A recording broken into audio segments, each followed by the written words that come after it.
ආයුබෝවන් නත්තලකම අපිට මතක් වෙන මොකක්ද ඉස්සෙල්ලම ඉදිරි බබුලු ලස්සනට සලපුණ අත්තල් ගස් තෑගි බෝගෝගේ දේවල් නේද? හැබැයි මේ හැම දෙයකටම වඩා ගැඹුරු අර්ථයක් නත්තල ඇතුලේ හැංගිලා තියෙනවා. අද මම ඔබට කියලා දෙන්න යන්නේ ඔබේ ජීවිතයේ දෙස බලන විදිය වෙනස් කරගන්න පුළුවන් පුංචි කතාවක් ගැන. එක්තරා ගමක සහන් කියලා තරුණයෙක් හිටියා. සහන් හරිම කාර්යබහුලයි. ඔහු හැමතිස්සෙම උත්සාහ කළේ දියුණුව වෙනුවෙන් විතරක් වැඩ කරන්න. නත්තල ළඟා වුණත් සහන්ට ඒක කිසිම සතුටක් දැනෙන්නේ නැහැ. මොකද මේ උත්සාහ පවත්වන්නේ කියලා ඔහු නිතරම අසන්නට ගත්තා. මේක සල්ලි නාස්තියක් විතරයි කියලා ඔහු කිව්වා. නත්තල් ඒව දවසේ රෑ සහන් ගෙදර එනකොට පාර අයිනේ අඳුරු මුල්ලක වාඩි වෙලා ඉන්න මහලු කාන්තාවක් ඔහුව දැක්කා. ඇය Taman සතු එකම ලාම්පුව පත්තු කරගන්න දඟලනවා. සහන් ඇය ළඟට ගිහින් ඇහුවා, "ඇයි ආච්චි මේ රෑ වෙලා මෙතන ඉන්නේ? ඇයි මේ ලාම්පුව පත්තු කරගන්න මෙච්චර දඟලන්නේ?" කියලා ඔහු ඇහුවා.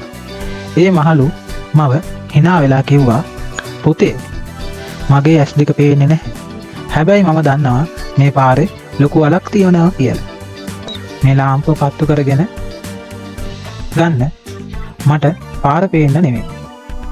මේ පාරේ යන වෙනත් කෙනෙක්ගේ ඒ වලට වැටෙන එක වළක්වන්න තමයි මම මේක පත්තු කරන්නේ" කියලා එයා මම කිව්වා.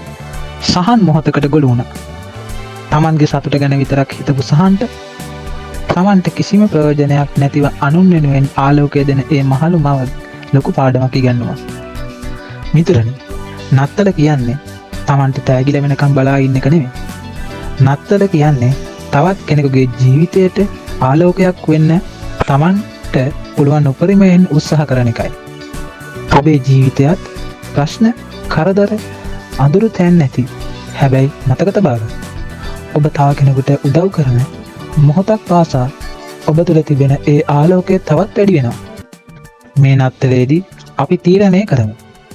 අපේ වචනයකින්, ක්‍රියාවකින් හෝ පුංචි සිනහවකින් තවත් කෙනෙක්ගේ හදවත සනසන්න. ලෝකේ ලස්සන වෙන්නේ අපි ලබන දේවලින් විතරක් නෙවෙයි. අනුන් වෙනුවෙන් ඉදෙන දේවල් වලින් ලෝකේ ලස්සන වෙනවා. සැමට සාමය, සතුට පිරුණු අර්ථවත් නත්තලක් වේවා.